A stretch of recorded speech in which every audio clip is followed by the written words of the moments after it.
Chloe Smith, the Treasury Minister, is here with us. When were you told of this change of plan? Well, as a Minister in the Treasury and indeed dealing with fuel matters, this has been under consideration for some time. When was the decision taken? As I say, it's been under consideration for some time. The Chancellor and the Prime Minister yes, of course. So take these decisions between them. OK, so when were you told then? I've been involved in this for some time and... But you didn't take the decision, obviously. You've just said the Chancellor and the Prime Minister did. So when were you told? We had a collective discussion of that in due course, and although I can't, give you the sort of full gory details did it happen of the today? Processes, I can't sit here and tell remember? you the ins and the outs. No, it's not appropriate for me to tell you the ins and the outs. Why isn't it appropriate? You're coming here to defend a change of policy, and you can't even tell me when you were told what the change of policy was. Because, as a Minister in the Treasury, I've been involved in the discussions for some time. As I've said to you, the Chancellor and the Prime Minister take those decisions. I'm not going to be able to give you a running commentary on exactly who said... I'm not asking for a running commentary. I'm asking for a statement of facts about when you were told. You were told sometime today, clearly. Was it before lunch or after lunch?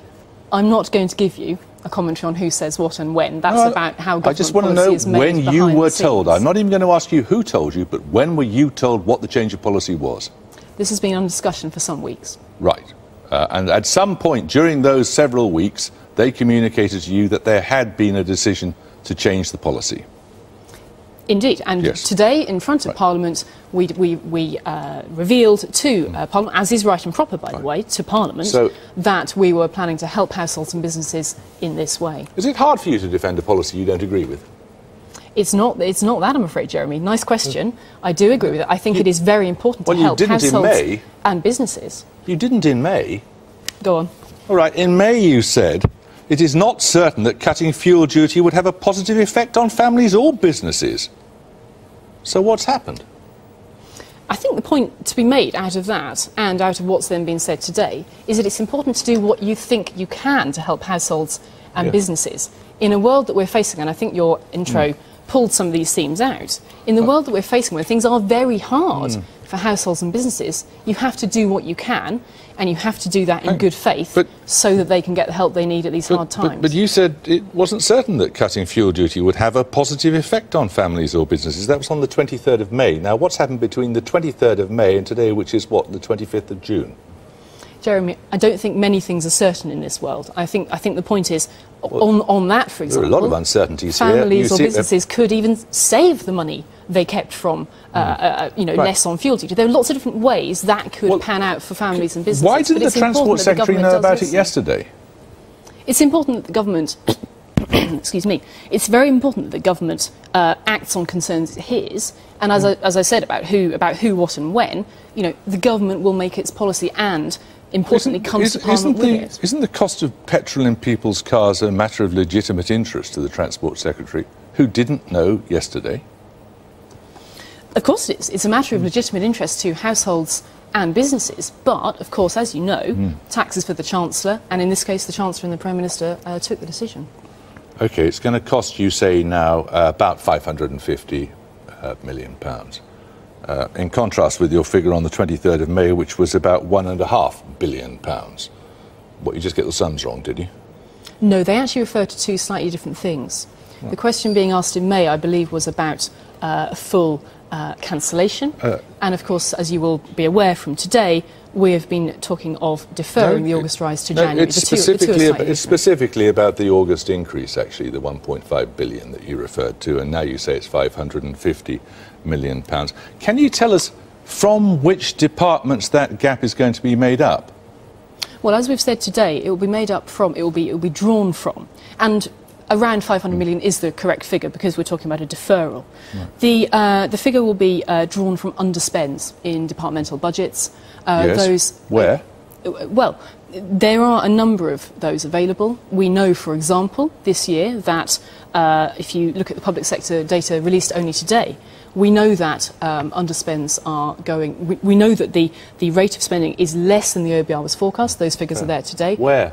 we know also that last year there were 4 billion of those, so they are available. Which departments is it going to come from? They fall across and in different ways, and that figure will progress, if you like, through the course of the year. Just name me a few departments. No, I won't do that, because we'll be giving you the full details in the autumn statement. Are you waiting to be told that as well?